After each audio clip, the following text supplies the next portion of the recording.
Hello and welcome, folks. Jessica here, your friendly neighborhood woodshop nerd.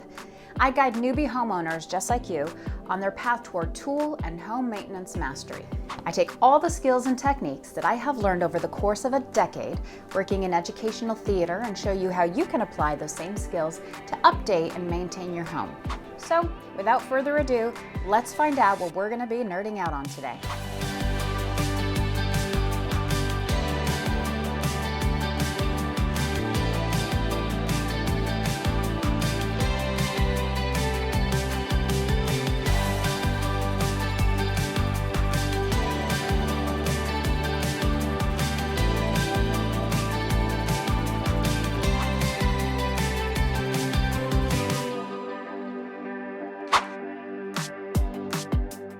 Hey everyone, welcome to your free training session in which you will learn the 5 most essential zones of the home improvement store that will take you from lost to boss in no time at all.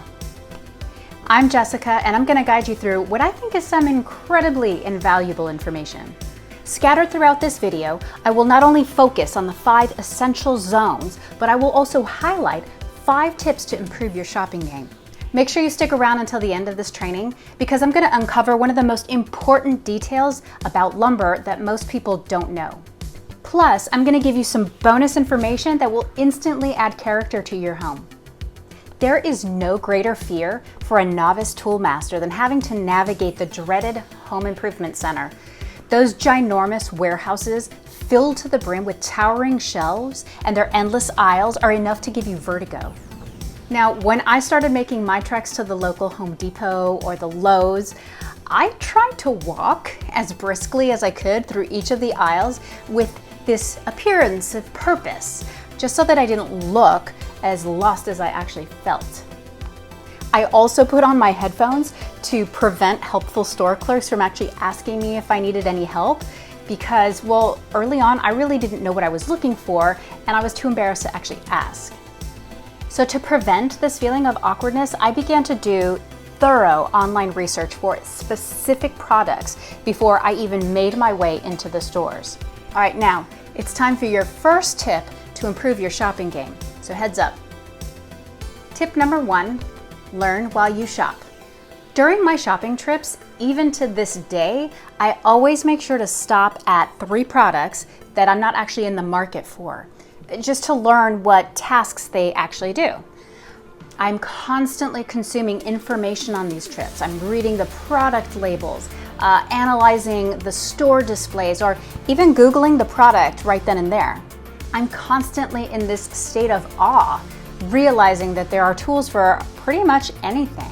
I pick up a product and I go, I didn't know this was a thing, or I didn't know this was a thing, but of course it's a thing. There are things for everything. So, don't just pass up a tool or a product just because you don't know what it is at that time. Literally, stop in front of the display and learn what it can do for you.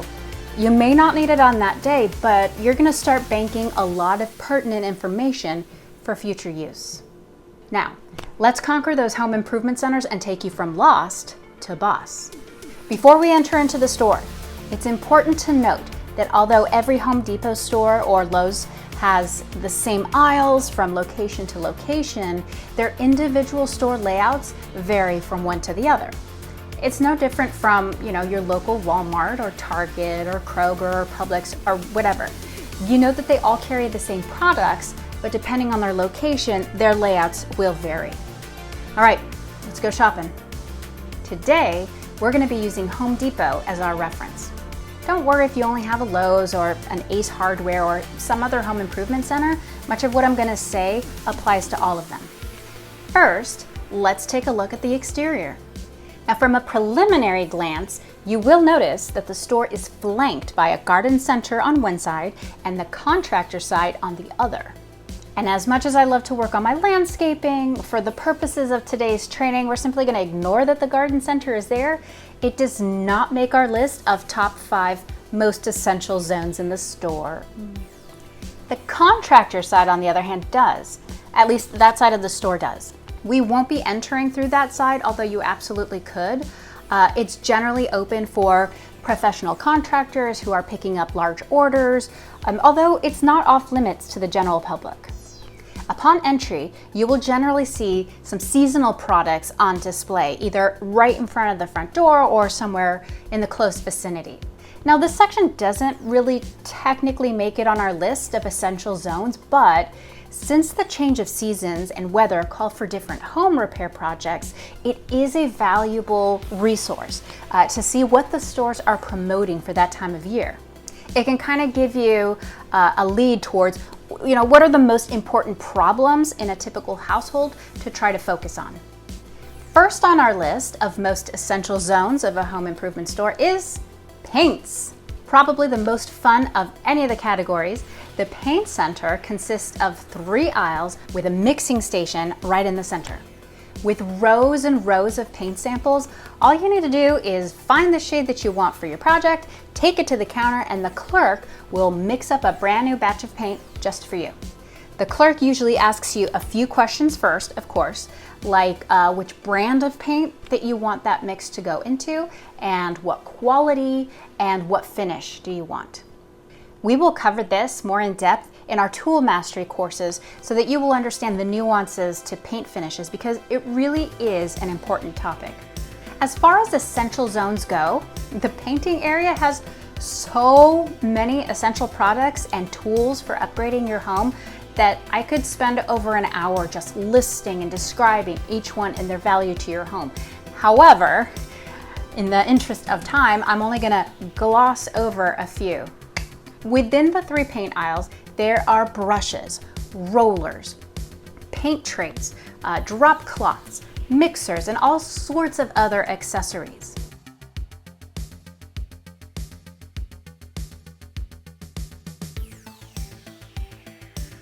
There are varnishes and stains, spray paints, tape, glue. There are also paint machinery like air pumps and such. I will also add that thinners and cleaners and other chemicals can be found in this section, and I will say it is important to know how to clean your brushes and your equipment just as much as it is important to know how to perform the task itself. I tend to use a brush cleaner a lot. It's a miracle product to me, considering how often I leave all of my paintbrushes out to dry with the paint still on the bristles. I have ruined hundreds of dollars worth of brushes because of this bad habit. I'm sorry to say. Tip number 2. I'll be right back with tip number 2. Tip number 2, put a paint key on your keychain. This tiny little tool actually helps you open up paint cans in a flash, and it makes a great bottle opener for whatever bottled beverage you're in the mood for. And also, no joke, this can actually be used as a self-defense tool. Whenever I leave the theater late at night, I tend to walk out with my hands wrapped around my key like this so that I can feel a little bit more on guard. Next on our list of most essential zones of a home improvement store is hardware. This aisle can be overwhelming in its multitude of products. I mean, with good reason. There is just so many variables when it comes to choosing hardware. It is easy to get lost with all of the options available, but for the purposes of learning the essentials as a novice tool master, we will only focus on screws. Even though we're going to narrow our hardware scope down to just screws, even here the choices seem daunting, but I'm going to further break it down to just a few categories to help you make more informed decisions. Screws can come in a few categories, but we're only going to focus on drywall, exterior, and construction. These 3 types of screws are what we use in our program, Tool Mastery, and it will be discussed more in depth during those lessons. However, if you grab your first set of screws and you want to start working on technique, I would recommend the star-shaped construction screws of any length, but shorter is better for newbies. They hold the grip to the drill more easily and prevent the stripping of the head. Tip number 3. Example screws are actually placed right in front of the boxes so that you have a clear idea of what size, width, and length of screw you are buying. So make sure that you pay attention to those as you're shopping. Next on our list of most essential zones of a home improvement center is hand tools. Now, this is a great place for you to start your journey as you're going to be working with hand tools first and foremost. This is where you're going to find your hammers, your screwdrivers, measuring tape, levels, straight edges, utility knives, marking tools, and so much more. Our next important zone is power tools. Now, just behind the hand tools, we're going to find the power tools. This section is a little bit more expansive and it does kind of stretch out into the other aisles, but for the most part, it is a one centralized section. As you can see, this section is organized by tool and by brand itself. Miter saws, table saws, drills, jigsaws, orbital sanders, routers, and all the other accoutrements. Now, I will be honest, this area takes a little bit of time to familiarize yourself with it, only because each tool has its own unique function and its own unique accessories. Not all the bits work in an impact driver, for example, and not all saw blades work for all projects. But we will get down to that further in our line in our curriculum. P.S. If I'm being honest with you, this is my favorite aisle to browse. Finally, our last and most important area of home improvement stores is lumber. I love the smell of lumber. There is a crispness to it, you know? Now, this area can certainly be overwhelming if you don't know what you're looking for, but it's actually pretty straightforward. Most pieces that you find in the stores are pine, though you can find poplar and cedar as well. But if you were looking for more expensive species of wood, you actually have to go to a specialty lumber yard for those products. Lumber is organized by thickness and by length. There are 1x, 2x, and so on and so forth. Their lengths are generally 8 feet, 10 feet, 12 feet, 16 feet. You get the idea.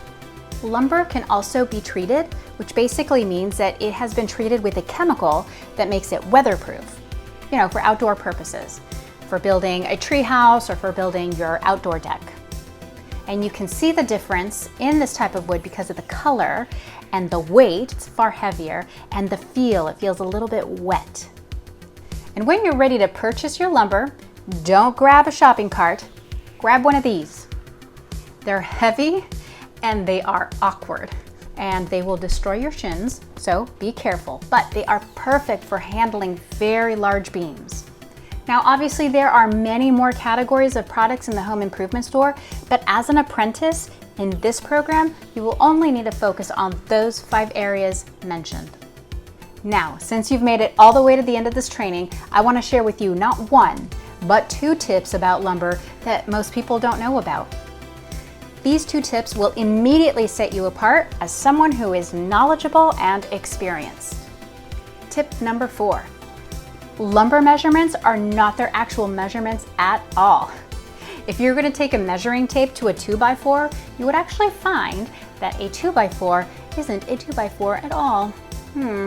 It's actually closer to 1.5 by 3.5. It's true.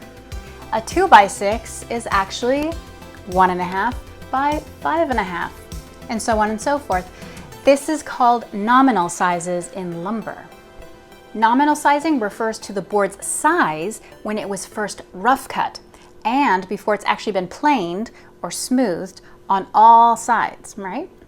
Now, wood shrinks as it dries, and the planing or the resurfacing process actually removes some of that original material. So you actually lose some of its size as it goes through that process. So when you're reading plans, construction plans, sometimes this measurement can be a factor in your overall size of your project.